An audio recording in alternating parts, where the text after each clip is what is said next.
Hello friends, my name is Alex Korekis and I want to welcome you to the Finding Lost Civilization series. Today we're continuing our trek to the Big Rock area, which is located in Monterey County, California, and specifically the Los Padres National Forest. Now in segment 1 we went to a place called the Wagon Cave. Now in this area, the Big Rock site, within a mile distance around the big site, there are literally hundreds if not thousands of native mortars. So this indicates a very large presence of natives in this area. Now some people might say, well look Alex, we've already seen a mortar here, a mortar there, and it's getting kind of boring. But let me say this, that each site that we're going to visit has something unique about it, some feature that I find interesting, and I hope you do too. Well anyways, I invite you to come trek with me to part 2 of a 5-part segment to the Big Rock area. I know we're going to have a lot of fun.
Well friends, we're at a mortar site and I found a pestle here. It has the classic shape right here, but here's the fantastic thing. Right over here, it's cut out, and it's cut out so it can be held with 2 hands. So look at this right here. There's finger holes right here and there's finger holes right here. And this is right here. Can you see that? It's beautiful. They actually fit my fingers. And what a native would do, here's a small little mortar, essentially with 2 hands they would do this type of pounding. So this is incredible to find this right here at this mortar site. So there you have it. It's a really rough one, but they don't have to be perfect. They just have to work. And right here, if you look at it, you can see what strike marks right along here. But the giveaway is the handholds right here. Double-handed handholds. I tell you, this is really fantastic. Well, friends, as we're trekking around this area, there's a lot of interesting things that you normally wouldn't pay attention to. Again, over here, we can see what the fire damage has done to this area over here. But as I was looking at the base of this burnt out oak tree, I saw this very interesting green little canopy here amongst the grass. This here is known as miner's lettuce. The natives ate this, and it actually tastes a little bit like spinach. Anyways, the name is miner's lettuce, and as I said, it was edible. We can find it here at this native site. What I'm going to do is actually, right over here, let me pull some out for you. And there it is. That's what it looks like. I'm going to taste one right over here. As I said, they taste a little bit like spinach. Okay. I'm chewing on it. Wow. I wish I had some olive oil and vinegar. This would be a great salad. So if you ever get lost in the woods and get hungry, right over here, this is what miner's lettuce looks like.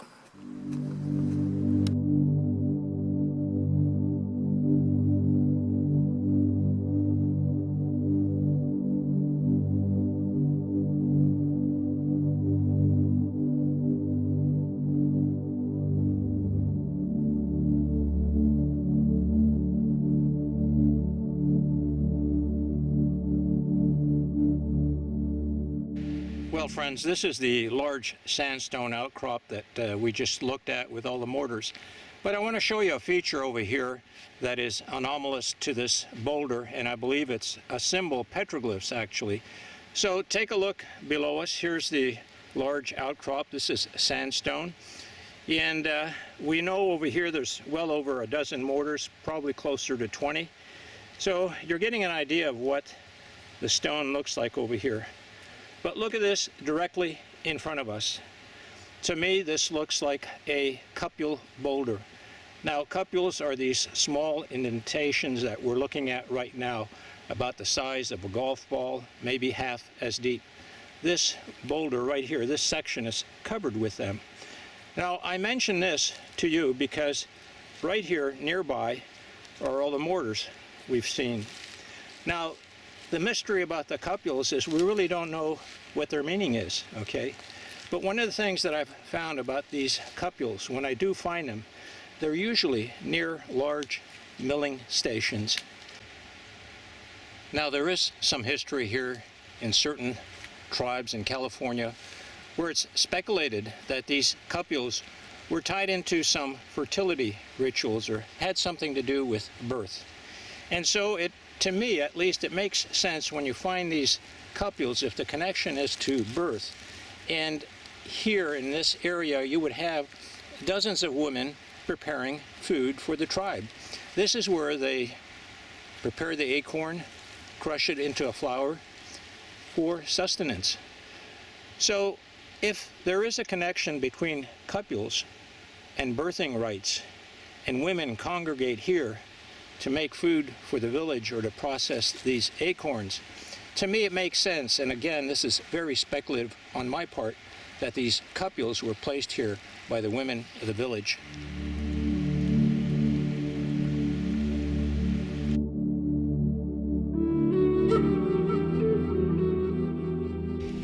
Well, friends, as I'm walking along this area, I saw this overhang over here, and I can see an area where I would consider it being a fire-blackened ceiling. So this is probably a shelter area where a native once lived. So let's go take a look to see if we can find other signs of life. And there you have it. I can see several mortars. So this is definitely a native site.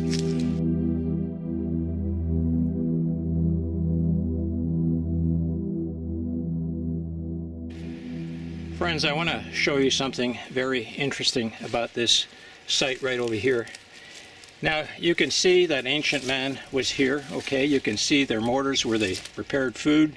You can look up there and see where the fire-blackened ceiling is. Now, they had a forest fire over here. You can see over here the burnt trees. So one of the things that happens with these forest fires is that these brushes, bushes, poison oak, they're all burnt, and they reveal themselves to us, or what's next to them or around them. You can see this bush right over here. Now last year it completely covered it. You couldn't see anything. There was poison oak there. But okay, you can see it's regenerating. You see the green right over there? But look what was covered by this branch, by this bush, okay? There were these two stones. They were covered over. So the first thing I did was examine them, thinking to myself, boy, I wonder if these are pestles to the mortars over here. So I took the stone and I examined it right here. You can see it in its rough shape over here. So the first thing now that I want to do is to find a smooth spot. And look at this. I'm going to set it down right over here. Right over here. It's as smooth as silk. Okay, the second thing I'm going to do is find some finger holds. There it is. My finger fits in there. Okay, look at this. Okay, so this is the position this was used in. You can see right over there. Now the reason that's smooth is because it was ground. Okay, there was a grounding or a grinding or a pounding action. So what I'm going to do is I'm going to stand up here. I'm going to go over to one of the mortars over here. There it is. You can see that. I'm going to move this branch out of the way. Whoops. It didn't work. It still had some life. But right over here, okay, see this? Right over here, it was used for grinding or striking. All right. So initially you might think, well, this is too small, but this is fairly small also. So what we have encountered over here is essentially a Stone Age tool, a pestle. Smooth right here, finger holds on a side. Actually, right here, I can feel them both right here. This is quite fascinating. Now, as I said, our journeys here aren't about finding pestles and arrowheads to take home. It's about history. It's about gathering knowledge. And so what I'm going to do is leave this pestle right where I found it.